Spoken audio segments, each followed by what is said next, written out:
Hi, friends. Welcome to Holistic Wellness and Lifestyle, a forum to forage. I'm Jen Lowe, and here is where we grow. I am super excited to kick off a series and my first ever guest speaker. So, this video is going to be more of a podcast interview style. And so, we are today together going to have a conversation with an old coworker of mine. She was my old supervisor named Nolani, and she is a licensed clinical social worker and also a huge nutrition health buff. She works out daily. We'll give you all the contact info of where to follow her, but she's lost tons of weight by just making small changes in the daily routine with working out, exercise, movement, and just nutrition and meal prep. And she's gone through a program. So we are so excited to have her on to our Holistic Wellness and Lifestyle channel, and I hope that y'all can take some nuggets from her and implement it. So if you guys have any questions for her, leave them down below in the comments. But without further ado, we're going to turn it over and have a very good, educational, insightful conversation with Nolani. Thank you for joining us, Nolani. I'm super excited to have you. So if you want to just introduce yourself and like what program, your credentials or schooling and program stuff you went through to tell us. Okay. Yes, so I am Noelani, and I have a master's in social work, and I am a certified holistic nutritionist. For my schooling, I went to the University of Hawaii, and then I did my nutritionist certification through American Fitness Professionals Association, and I received that last fall, actually. So I've had it for about a year now. Very cool. So kind of leading into like, what was your passion or what was your journey in wanting to go into those fields? Or like, because social work and nutrition, like social work is very like macro, like there's a lot of, specialties in that. So tell us about like your journey and what your passion was to go into that. Yeah, so as a younger teen, a lot of us grow up in unfortunate circumstances, and that was me. And felt like I struggled a lot as a teenager, and mental health wasn't something that was talked about often. But I feel like in every season of my life, there was always someone there to help me through or talk me through or give me what I needed in that moment. And I always said, I want to do that for somebody else when I get older. I want to give hope because they gave me hope to keep going. And I want to be that hope giver too. I struggled with my weight growing up. I was always overweight, always bullied for my weight. And I just never was the weight that like the ideal American standard said I should be. I think I was like a size 18 upon graduating high school. And then I went up to like 333 pounds a couple of years ago. And I just feel like because I was struggling with my mental health, my nutrition suffered. And sometimes we use food to make us feel better. And so I started my health journey about 4 years ago after being called fat and like somebody told me I needed to lose weight in front of people. And I just was kind of embarrassed. And I said, well, I'm not going to do it because they told me I was fat. I'm going to do it because I need to be healthy. I started having some health challenges and I ended up losing over 100 pounds, started making better food choices. And then one day I was just like, I want to know the science behind the food I eat. Like, why would I put this in my body if I don't even understand why this is important or what nutrients do I need? So that's when I went and got the nutritionist certification because I wanted to understand the science behind the food I eat. And then I wanted to be able to help other people understand because eating is something you're going to do for the rest of your life, but we're not taught how to make appropriate food choices. And what we're taught is eat a protein and maybe a salad. But you need to understand why you should eat those things. How does it affect your body? And so that's how I got into those two. And now I want to like combine them and be able to help people in both arenas, how mental health affects nutrition and how we can get out of that. That's amazing. And yeah, like weight and what we put in our bodies is kind of a manifestation of where your mental health's at, whether it's overeating or undereating. And you're completely right in that, like, there's so much to know about nutrition, and it can be overwhelming too, because it's like, where do you even start? And second, there's sometimes can be conflicting, but also we live in such like a diet culture that it's like, oh, let's starve ourselves, or let's eat just these Yeah. things and like eliminate these other things, when it's really like the holistic picture of nutrition. And that's me. I was yo-yoing for a while. I couldn't stay consistent, but it's because I had no knowledge or understanding of why nutrition was important, why it's not a diet, but it's a lifestyle change. And you're right. The diet, this is diet culture. Like, let's do this diet and you can lose this amount of pounds really fast, but no one's teaching you how to sustain and maintain. Right. And that's why you always gain the weight back after you do this, and it's not sustainable. You're right. So, how does, like, with nutrition or the social work piece, or just with what you're doing holistically, how does that, do you think, fit into like our holistic wellness category? Because this channel is all about like holistic wellness and there's different domains. So, like, how does what you're teaching, and your Instagram page is amazing. Like, the before and after pictures are so inspiring, but how do you think that fits within like the holistic wellness kind of approach? Yeah. So I think what we fail to do is like understand that health is so much more than like exercising and eating. It's about your sleeping, it's about your mental health. And I think that's why I did the holistic nutritionist certification, because in social work we look at the big picture, right? We like to look at everything and how it affects you. And I think I like to take that approach in my own life. And so that's what I am trying to give back to people. It's not just about food. You do need to eat right. You do need to move and be active, but you also need to sleep right. You need to have good thoughts in your brain. You need to have good mental health. What about the connections that you have? And so that's why I talk about a lot of different holistic things on my page, because we're not being taught that in school, and we're not even being taught that as adults once we leave college or high school. No one's really all these years of schooling, and we're not being taught how to really take care of our bodies, or understanding how environmental factors can affect us, social factors, all kinds of things, the food we eat, not getting exercise. We're not being given a good framework for that. And I see so many people struggling. And it saddens me, because I was one of those people before. And it's hard. It's a mental battle. Yeah. Nutrition, being active, it is a mental battle, because there are days where I don't want to get up and I don't want to Yeah. be active. I Yeah. don't want to eat times. Like, it's a daily battle in the brain. Yeah.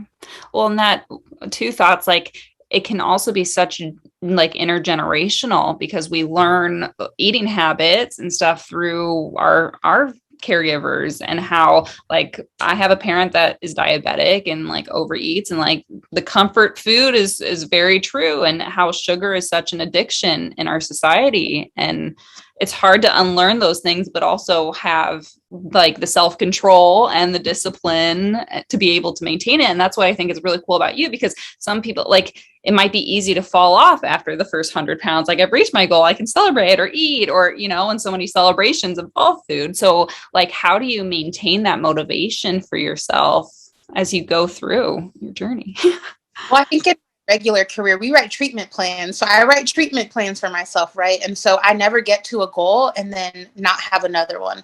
It's always something. So, like, when I was leading up to the 100 pounds, I broke it up into goals. I said, first, let me get out of 300 pounds. Let that be my first goal. Then let me get to 280, then 250, then 225. And I was breaking it down. And so now my new goal is to continue putting healthy foods in my body and be active 6 out of 7 days of the week, even though I'm active pretty much every day. I'm going to walk, even if I'm not doing like a full major workout, I'm going to walk. But to improve the quality of my life. And so now I go to the doctor, I get labs done, they draw my blood, because now I'm like, I want to know what's going on in my body. And so those are my new goals. But I'm always working on something. And what really helps me is I plan every Sunday. I plan for the week. So I know what meals I'm going to eat, what snacks I have on hand. Do I need to grocery shop? I pick out what days I'm working out and what I'm doing on those days. So before the week starts, I know what I'm doing each day. It makes it a little bit easier, right? So now I'm not fumbling. Like, okay, what am I going to eat today? Okay, I don't have any time, so let me go get fast food. That never happens to me. I know when I'm going to work out. I work out at the same time. So I just keep this consistent routine. And I think that's where people fail, is because they're not consistent and they don't plan. Yeah. And when you don't have a plan, really have a target, you're not going to hit anything because you're just shooting everywhere now. Right. Yeah. Well, and just sidebar, I saw your story this morning and how you were listening to like a church podcast or video during your walk. And so it's so cool that like you can maybe multitask and, you know, have that spiritual like to do of a Sunday morning church session while you're walking. Like, I just thought that was so cool. I make it enjoyable. I make being active fun. I take dance classes, or I'll do a YouTube dance thing. Like I make it fun. Like working out doesn't have to feel like a chore. Right. Have fun. Some of my friends, they do pole fitness. They're training in boxing. They're taking ballet classes. They're doing Zumba. They're doing things that are fun for them. Yeah. That's so smart, just because then you're not going to be motivated to do it if it feels like this dreading thing. Mm-hmm. So through your programs or just like your professional career of working with people, like what is the most surprising or unexpected thing that you've learned through your school or that just like rocked you, that just was a surprise or shocking? I think in my nutrition program, and really we talked about the disease delusion, and I was really shocked by that term because a lot of people are diagnosed with chronic conditions, and a lot of them are things that are curable or can be fixed by lifestyle changes.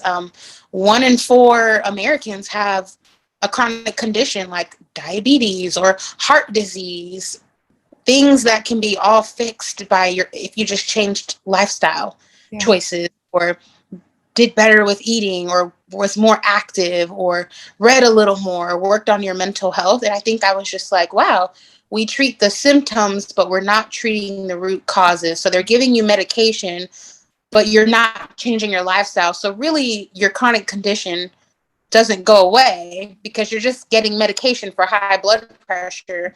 But like, what are you doing to stop it from being high blood pressure? And so I think I was really shocked around like the medical model and using medicine to fix things when like you could put the work in and be free from that chronic disease. Yeah. And not only is medication expensive, but medication also could contribute to weight gain or side effects, and like is another layer of that. And they'll just give you another, you get side effects, another medication to fix that side effect. And we never get to. Yeah, the whole getting down to the root causes for sure. So kind of my second to last question here is just like, if you could share like a generalized, like 3 to 5 steps or ways to improve your overall health that you would recommend to somebody just first being curious in nutrition or starting off. Like, seems like motivation, like the planning stage could be one, or the barriers that you see, but what would you recommend, like 3 to 5 things that people could kind of start with? I would always recommend going to your primary care provider to get a baseline of where you're at. So get the labs done, get the tests done, and see where you're at. Because that's how you can measure your progress, right? So if you have high blood pressure at that time, now you know where to focus. You can come back in another couple of months and they can rerun tests for you. But I always recommend talking to your doctor before changing your diet, changing the type of movement and that physical activity you do during the week. Second thing I would say is find support, people who are like-minded and are doing the same things that you're trying to do, because it's hard when you don't have support. And that's not even just with nutrition, that's anything in life. We need people. We're emotional beings. We need people. We need connection that feeds the soul. I would definitely find a support group, or I know that term probably sounds weird to people, support group, but like a support group can be going to Zumba with people. I met a lot of great people joining the Y and taking fitness classes. And I am still friends with those people now. And it doesn't have to be a support group where you're sitting down and talking about feelings. No, like go take a class somewhere, or join something that is fun to you and you think you would continue doing it. Then I would say plan. You've got to have a plan. Write out what your long-term overarching goals are. Is it to improve your health or to get over a chronic condition? You got to know where you're headed. Most people are just like, I'm going to lose 20 pounds, and they have no other goal after that. And then it's like, then what happens after the 20 pounds? When I first started, I struggle with PCOS. And I said, I need to decrease these symptoms because I was growing hair on my face and it was terrible. And that's where I started. I said, I need better nutrition. That's one thing that I was reading in the research is better nutrition will help with managing PCOS. Another thing is people try to change too much at once. So plan what you're doing and start small because you can't change everything at once because it's not going to work. It's not sustainable. People want to start working out 5 days a week and meal prepping all their lunches and all their dinners and breakfast. And it's just so overwhelming that you don't even stick to the plan. Yeah. When I first started, I only, I didn't even focus on physical activity. I meal prepped. I said, I'm going to focus on my nutrition. And that's what I did. I was meal prepping. And then I got a couple of months into that. And I'm like, oh, I got the hang of this. I'm eating better. Then I started walking 2 to 3 times a week. Then I joined the gym. Then I was taking dance classes. I was doing Zumba. And then I was doing some toning classes. And then I started working out with some professional trainers. And so everything just increased once I got into the hang of it. It became a habit. You got to form good habits. So start small, even if it's just, I was coaching someone who ate fast food every day. And literally what we worked on was, all right, let's cook one meal at home a week. The other 6 days, go ahead. You can still eat out, but let's focus on cooking one meal. You have to be realistic in where you are with your journey if you want to make this last. And then the last thing I would say is the consistency. You got to stay consistent. People want results in 1 week. And I'm just going to tell you now, that's not how it's going to happen. I lost 100 pounds over 2 years. Okay. And there were times I wanted to give up. I was sad. I would cry. I'm like, I just want to eat a burger. Plan. And I stayed consistent and I didn't deviate. And that consistency will take you farther than you could ever imagine. Yeah. I like how you said starting with the foundational skills and then it's like a layer you're adding on those extra layers once you have that, competency. And I like that you said the consistency because I feel like if your goal is just based on a number on a scale, then we're immediate creature, we want to see results then and there. And it could be defeating if you're not losing, anything in the first week so how mentally would you combat wanting to give up or staying I don't know, that's hard. Yeah. The scale isn't the only way to measure progress. And I fear that that's what we as Americans have been told. Yeah. Your weight, it defines you, and it doesn't. So what I was taking pictures. I was looking back at old photos because sometimes the scale isn't going to be what you want it to say. Mm-hmm. So when I would look back at old photos, I'm like, oh, okay, I can see the difference. Like I'm tracking my journey by taking photos. I'm doing tape measures now and seeing if inches have gone down. And I'm tracking all of that. I'm talking to my friends about this. I'm including them into my journey and working out with people, finding support. And that's why I say support is such a big thing because there are days you're not going to be motivated, but hey, reach out to your friend or go to that class. You don't have to do these things alone. It's a challenge in the brain. You just have to know, is the goal that you're aiming for more? Is it worth more than binge eating right now? Yeah. Can I call a friend that I met at the gym and talk to her? Do I have my own therapist that I can talk to about this? I had a bunch of things I could do before I would go eat a burger. I'd be like, okay, let me call my friend first. Okay, you know what? Let me go to the gym and take the dance class today. I love dancing. Let me do that. And I just took it one meal at a time, one workout at a time, and one day at a time. I was never overly concerned about the next day. I said, what am I doing in the here and now? I was very mindful and very present.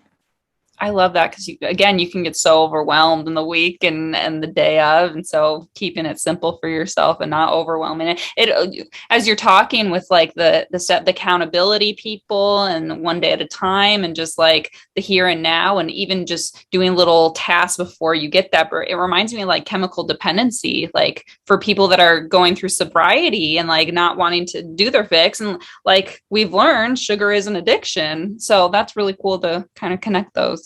I wouldn't have thought of that. Yeah, they're more similar than we think, nutrition and social work. Yeah. For sure. Well, thank you so much for answering my questions. I think this is so inspirational and just good reminders. I think, especially after a year and a half of COVID and quarantine and being inside, like all those creative ways to figure out how to stay active and when gyms were closed down. And like, it's cool to get in a point with cooking when you like your cooking food more than like eating out or fast food. You know what I mean? Oh, Like, yes. feels good. I will. Yeah. Yeah. So, where can people find you?